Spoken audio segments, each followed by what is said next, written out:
Sundari dari Pendidikan Sosiologi di mata kuliah Pendidikan Kewarganegaraan. Saya akan membahas tentang hak dan kewajiban negara Indonesia. Sebelumnya saya akan mewawancarai beberapa mahasiswa tentang hak dan kewajiban sebagai warga negara Indonesia. Selamat siang, Kak. Saya dari Pendidikan Sosiologi di mata kuliah Pendidikan Kewarganegaraan. Saya ingin mewawancarai tentang hak dan kewajiban. Sebelumnya nama siapa? Ya. Kak, apa sih yang kata tentang hak dan kewajiban sebagai warga negara Indonesia? Hak dan kewajiban sebagai warga negara Indonesia yang saya tahu itu saling berkesinambungan antara hak dan kewajiban. Jadi orang akan melakukan kewajiban dan akan mendapatkan hak. Jadi kewajiban itu akan didapatkan setelah mereka juga mendapatkan hak.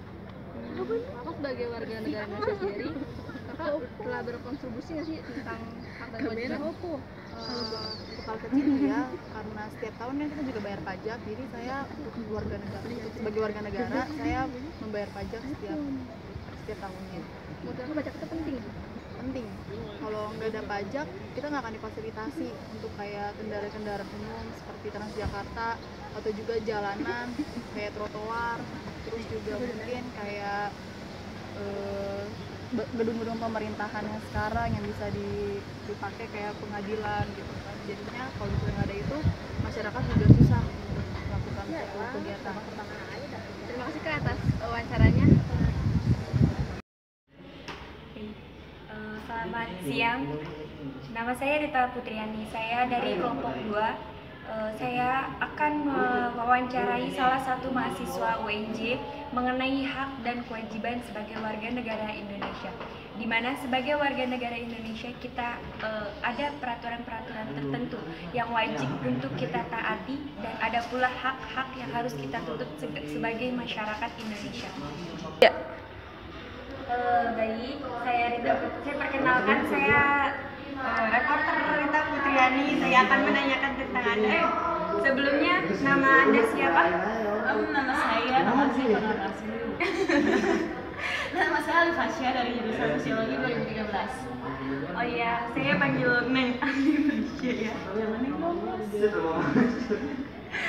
Ya baik, saya akan menanyakan mengenai tentang hak dan kewajiban warga negara Indonesia saat ini. Bagaimana menurut Anda, Alifasya, berkomentar sebagai warga negara Indonesia, Anda melihat bagaimana hak dan kewajiban warga negara Indonesia?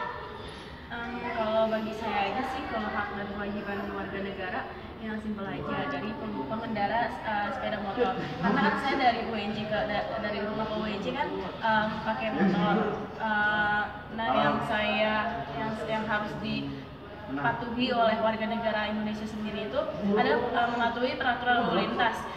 Karena saya juga pernah melanggar lalu lintas sebanyak 3 kali, dan itu pun saya menerobos lampu merah karena kan memang banyak yang menerobos, jadi saya ikut menerobos aja. Ya namanya orang Indonesia pasti kan ada yang kesiangan lah, terus buru-buru lah, nggak mau tahu itu lampu merah atau hijau lah, kuning. Ya, lalu bagaimana cara Anda kan sudah melihat masalah-masalah yang terjadi kan mengenai kewajiban yang harus ditaati, tapi masih banyak warga negara Indonesia yang melanggar peraturan-peraturan tersebut. Bagaimana cara Anda untuk mengimplementasikan hal-hal tersebut sehingga terpenuhi kewajiban Anda sebagai warga negara Indonesia?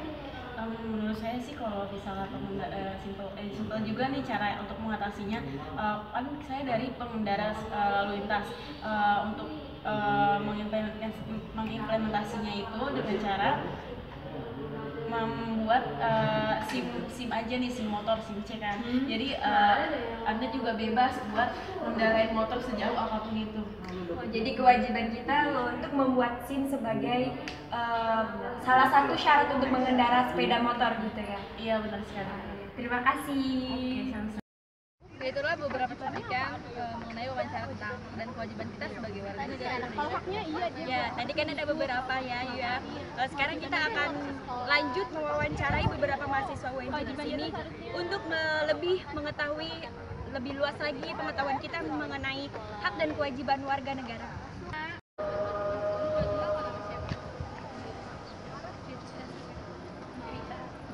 Itu tuh. Iya kak. Kakak tahu nggak sih? Kakak tuh hak itu apa dan kewajiban itu apa sih sebagai warga negara Indonesia? Menurut gue sebagai warga negara Indonesia, hak dan kewajiban mungkin ya menurut secara awal itu sesuatu yang udah harus kita dapatkan. Kalau kewajiban itu udah dilaksanakan, memang diwajibkan ya. Kayak misalnya nih dalam hak keluarga, kayak suami istri itu kan dia juga ada hak dan kewajibannya. Kewajiban istri, kewajiban gue sih ibaratnya tuh dan kewajiban itu ibarat logam yang harus bisa dipisahkan, dimana dalam itu punya kesatuan. Ya kalau negara kita dan kewajibannya sama-sama bisa seimbang dan rata, mungkin negara ini sangat harmonis banget.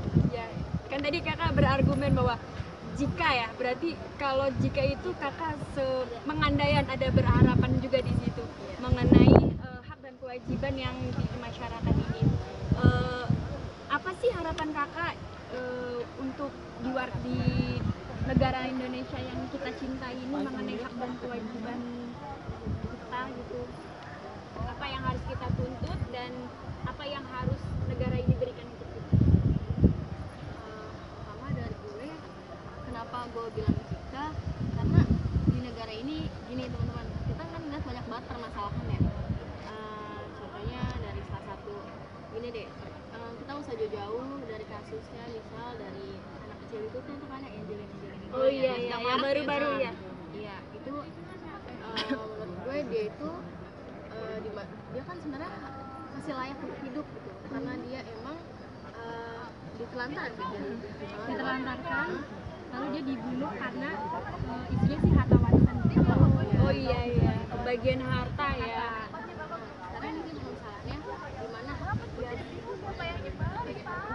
Haknya dia itu jadinya itu dicabut cuman karena hal sepele, sedangkan dia itu sebenarnya dia tuh belum mengerti tentang apa itu warisan. Yang dia pikirkan tuh ya namanya anak kecil tuh pasti dia tuh ya seharusnya dia bermain atau belajar gitu, tapi karena ada permasalahan tentang harta warisan itu jadi dia yang dikorbankan dalam satu keluarga itu. Jadi di sini kesannya ada kejanggalan di balik semua itu dan ada ada titik balik, maksudnya ada persoalan yang terselubung gitu ya. Jadi menurut Kak Fitri dan Kak Fitri Rizkia, harusnya bagaimana pemerintah kita itu untuk mencegah kejadian selanjutnya yang sama? menurut gue ya dari negara pemerintahan kayak gini tuh sebenarnya enggak kasus itu aja sih, emang cukup banyak, tapi kita lebih banyak itu kasus anak ya. Harusnya dari kayak lembaga-lembaga perlindungan anak, pokoknya lembaga-lembaga seperti itu harusnya tuh dia juga bersih tegas gitu. Jadi nggak ketika masalah datang dia langsung gerak. Jadi di sini tuh apa yang sudah terjadi baru dia bergerak, bukannya memantau dari sebelum kejadian gitu. Jadi menurut gue dari lembaga-lembaga perlindungan anak itu belum tegas gitu. Karena kan dari hak warga negara itu terdapat setiap anak berhak mendapatkan perlindungan, terus tidak dihindarkan dari diskriminasi seperti itu. Jadi menurut gue di sini tuh pemerintah masih terlalu cuy ya, bukan terlalu menganggap sepele kepada pribadinya sendiri. Jadi setiap baru nih dapat langsung bergerak. Dan kalau boleh nambah sedikit ya, boleh sih. Jadi balik lagi ke hukum ya, hukumnya tuh harus dipertegas. Kenapa? Karena kita itu kan kebanyakan ngomong ya, negara kita tuh negara global.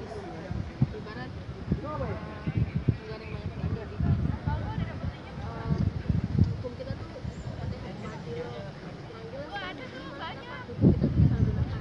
Orang yang benar-benar harusnya dihukum, tapi dibiarkan gitu saja. Sekarang ini harusnya tegas hukumnya itu bagaimana, bukan disepelekan seperti itu.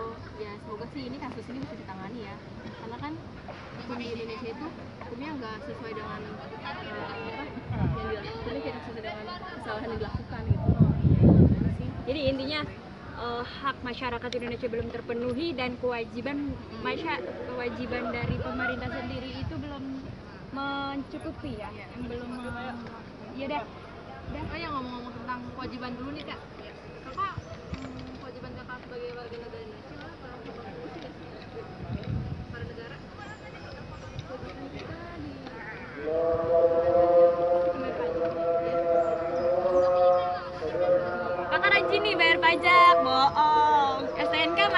nih? Masih dong. Masih.